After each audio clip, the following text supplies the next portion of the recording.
कराची ओभर SP office police station Orangi जे साम्हूं 300 खां 400 ज़ाहिद बंगाली एक्शन कमेटीअ जे शेरपसंद अनासरनि एसपी ऑफिस औरंगी ते हमिलो करे ॾिनो। एसएस न्यूज़ जे रिपोर्टर नबी बशखास केली मूजिबि ज़रियनि जो चवणु आहे त 100 खां वधीक शेरपसंद बंगाली अनासरनि एसपी ऑफिस में घिड़ी भञ-ड्राह कई। पुलिस बंगले एक्शन कमेटीअ जे शेरपसंद मौलाना इसहाक खे गाज़ी ॻोठ मां गिरफ़्तार कयो हुयो, जंहिंजी बाज़ियाबीअ लाइ SP office Orangi town police station अॻियां सवें माण्हुनि एहतजाजी मुज़ाहिरो कयो।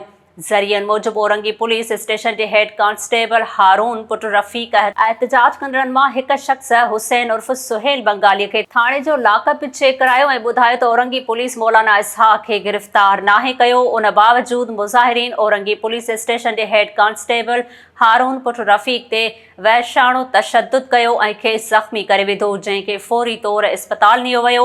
औरंगी पुलिस स्टेशन में पुलिस जी घटिताईअ जो फ़ाइदो वठंदे मुज़ाहिरीन औरंगी पुलिस स्टेशन ऐं एसपी ऑफिस ते पथराव कयो ऐं एसपी ऑफिस आॾो धरणो हणी रोड ब्लॉक करे छॾियो।